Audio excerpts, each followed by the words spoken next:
JK24/7 के digital platform में आपका खैर मकदम है। अगर हम यहाँ पर बार स्टेशन जो बड़गाम है उनकी हड़ताल के मतलब बात करें तो आज उनका चौथा दिन है और ये तूल पकड़ता जा रहा है। अगर हम देखें तो लगातार प्रेस कॉन्फ्रेंसेस हो रही हैं।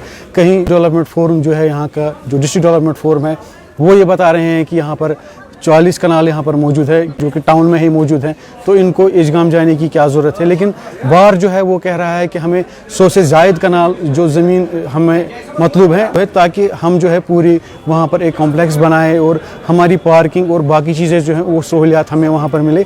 और यहाँ पर जो तंगी की वजह से है हमें काफ़ी मुश्किलात का सामना है। दुकानदारों को लिटिगेंट्स के साथ क्या करना है?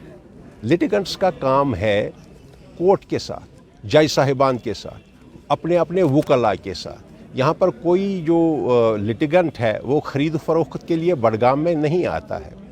और फिर आप दूसरी बात वो कह रहे हैं कि भाई ये 4 किलोमीटर, हालांकि वो आपको 8 किलोमीटर कहते हैं। हमारे कोई मिस्टर क्या था उनका नाम, कोई पॉलिटिकल एक्टिविस्ट है, उनसे इनने सही बात कहा कि 3 किलोमीटर चलने से कोई ज़्यादा फ़र्क नहीं होगा। जो आदमी 40 किलोमीटर सफ़र करके अदालत में हाज़िरी के लिए आता है उसके लिए 3 किलोमीटर और ऐड करना, ये एग्जेजरेटेड स्टेटमेंट है। ये 8 किलोमीटर और बड़गाम से दूर हो जाएगा। और कहने वाला क्या कहता है, डीसी ऑफिस से 8 किलोमीटर दूर हो जाता है। डीसी ऑफिस को क्यों काउंट किया जाए? बस अड्डे को काउंट करना चाहिए। देखना चाहिए कि ये जगह जो हमारे लिए मुश्खस की गई है एक्विजिशन के लिए वो बड़गाम अड्डे से कितना दूर है। और फिर मैं आपको ये बात भी गोशगुजार कराना चाहता हूँ कि वक्तन फ़ौक्तन जब लोग कम्यूट करना चाहते हैं बड़गाम के लिए, कोर्ट के लिए, उनको परेशानी हो जाती है यहाँ पर, क्योंकि यहाँ पर बोटल नेक्स है। स्पेशली जो ब्रिज है, ब्रिज के बाद कोर्ट तक आने में हमें बड़ी अड़चनें पैदा हो जाती हैं। रीज़न बीइंग सुबह तकरीबन 9 बजे से लेके 10:30 बजे तक ट्रैफिक कंजक्शन हो जाती है टाउन हॉल से लेके बड़गाम कोर्ट तक। और यही हाल होता है शाम के 3 बजे से तकरीबन 5 बजे तक। कम्यूट करना मुश्किल हो जाता है, ना ही सिर्फ वकला हजरात के लिए बल्कि आम लिटिगेंट पब्लिक जो है उनके लिए उस वक्त ट्रैवल करना बहुत मुश्किल हो जाता है। ये अगर हम यशगाम जाएंगे, बड़गाम के लोगों के लिए सहूलियत पैदा हो जाएगी। ये रोड डिकंजस्ट हो जाएगा। सिर्फ बड़गाम के रहने वाले जो हैं या बाकी मुतल्लिकीन जो है उनके लिए रास्ते हमवार हो जाएंगे, उनके लिए ये ट्रैफिक की अड़चनें ख़त्म हो जाएंगी। दूसरा मामला ये है कि जैसे मैंने पिछली बार भी कहा था कि हमारे यहाँ पर 170 वकला हैं और तकरीबन 60-70 मुलाजिमीन भी हैं यहाँ पर, और उसके ऊपर 4 जज साहिबान हैं। उनकी गाड़ियों का यहाँ पर पार्किंग के लिए हमारे पास कोई बंदोबस्त नहीं है। आते हुए ही इंसान को लगता है कि अंदर क्या हाल है, जब गेट के बाहर ही अदालत का जो मेन गेट है उसके बाहर भी अब लिटिगेंट्स की गाड़ियाँ होती हैं, उनके मोटर बाइसिकल्स होते हैं, जिससे अंदर आने में भी मुश्किलात पैदा हो जाते हैं। वक्तन फ़ौक्तन हमने कोशिश की कि इस रास्ते को हम बिल्कुल क्लियर रखेंगे, लेकिन हम फिर अल्टीमेटली जब देखते हैं मेन रोड जो है लोग वहाँ पर पार्किंग का इस्तेमाल करते हैं और उनके ख़िलाफ़ म्यूनसिपैलिटी वाले, ट्रैफिक वाले उनके ख़िलाफ़ इक़दाम करते हैं और कई बार उनकी गाड़ियाँ ज़ब्त की गईं। इस चीज़ से हम जल्दी से जल्दी छुटकारा हासिल करना चाहते हैं और इस ये जो प्रपोज़ल गवर्नमेंट का है यहाँ से शिफ्टिंग का, हम उसके साथ 100% हमारे सारे वकला साहिबान जो हैं 100% उसके हक़ में हैं।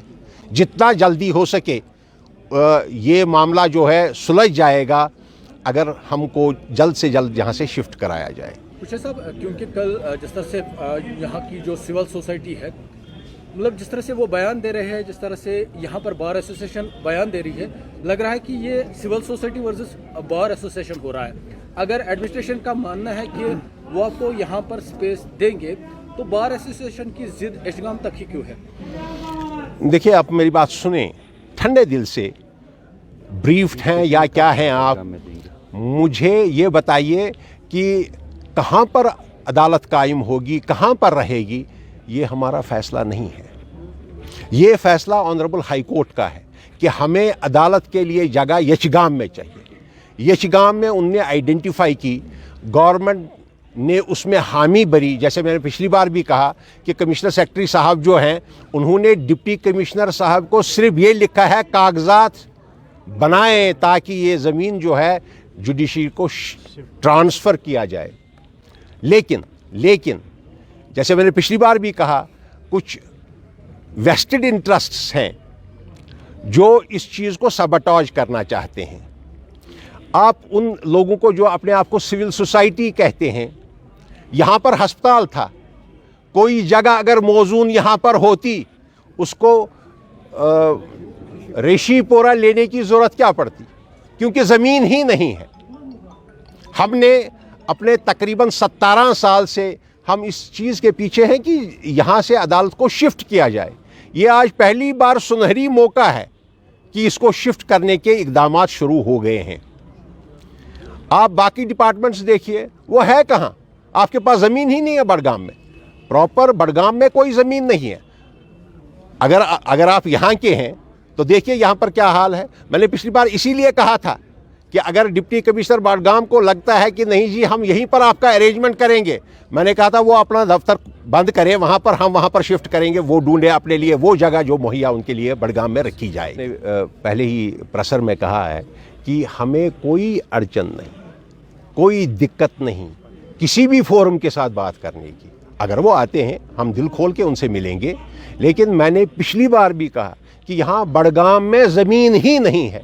हम इस चीज़ को, ज़मीन को आइडेंटिफाई करने के लिए पिछले 6 महीनों से लगातार कोशिशें रखे हुए हैं। यहाँ तक कि हमें कहा गया कि करिपोरा में ज़मीन है, बहुत मुट्ठी भर ज़मीन है जो हमारी नीड्स को कैटर नहीं कर सकता है। इसी तरह हमें कहा गया कि यहाँ पर एक गांव है लबरतल, तो वहाँ पर हम चले गए, वहाँ पर भी न मौजूद जगह है और न काफ़ी जगह है जहाँ पर हम कोर्ट शिफ्ट करते। कई और जगह यहाँ पर इन्होंने दिखाई हमें, लेकिन वो जगह काफ़ी नहीं है। हमें कम से कम जो रिक्वायरमेंट है कोर्ट के लिए ज़मीन की, वो कम से कम 100 कर। ये माना है अगर डिस्ट्रिक्ट एडमिनिस्ट्रेशन यहाँ पर ज़मीन अवेलेबल करती है तो आप उसके साथ है, या ये जिद है एचगाम में ही ज़मीन?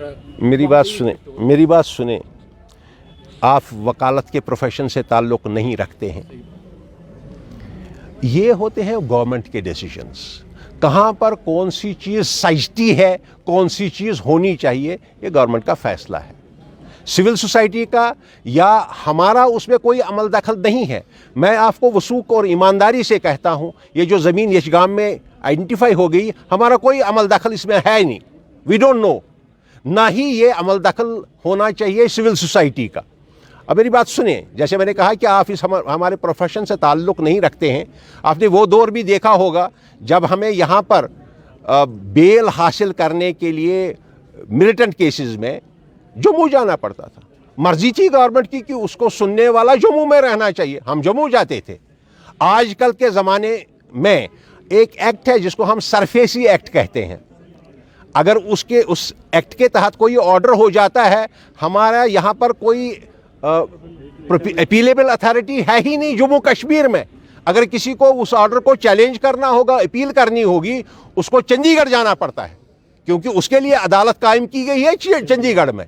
उसमें गुलाम मोहम्मद, गुलाम रसूल, निसार अहमद, जो भी लोग हैं बिला लिहाज मजहब मिल्लत, या ये पंडित ओमकार नाथ हो, उसको चैलेंज करना है, उसको DTR में चंडीगढ़ जाना पड़ता है।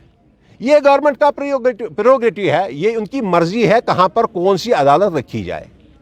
इस पर जो है सिविल सोसाइटी ने परसों प्रेस कॉन्फ्रेंस की, उनने ये कहा कि 4 जगह जो है 40 और उससे ज़्यादा या उससे कम 4 जगह हम उनको स्लॉट दे सकते हैं कि जहां पर वो ये कॉम्प्लेक्स बना सकते हैं, कोर्ट कॉम्प्लेक्स जो नया शिफ्ट होने वाला है। लेकिन उसी जगह अगर हम देखें तो सिविल सोसाइटी भी ये जो डेवलपमेंट फोरम है वो ये कह रहा है कि बाहर जाने की क्यों ज़रूरत है, क्योंकि जो सारिफिन है या जो लोग हैं उनको काफ़ी मुश्किलात और दिक्कत का सामना हो सकता है, क्योंकि यहाँ से जो है एजगाम 5 किलोमीटर है और 5 किलोमीटर एजगाम से ऊपर जो हातिम साइड है वो हिली एरिया है, वहाँ से वो 2.5 किलोमीटर है। और जब सर्दियों का मौसम होता है तो वहाँ पर ऐसे ही जब बर्फ़ पड़ती है तो 2-3 दिन वहाँ से रास्ता भी नहीं खुलता है। तो इस हवाले से जो मुश्किलात का सामना हो सकता है वो भी उन्होंने यहाँ पर ज़ेर गौर लाया। अब ये देखना होगा कि बार एसोसिएशन अपनी जो ये मुतालबात है मनवाने में कितना कामयाब होगी या सिविल सोसाइटी अपनी बात मनवाने में कामयाब होगी। यहाँ पर जो आज प्रेस कॉन्फ्रेंस हुई, निसार अहमद कुछे ने यहाँ पर यही कहा कि इंडेफिनिट स्ट्राइक तब तक रहेगी जब तक ना हमारे मुतालबात पूरे होंगे। आप जुड़े रहे JK 24/7 डिजिटल प्लेटफॉर्म के साथ।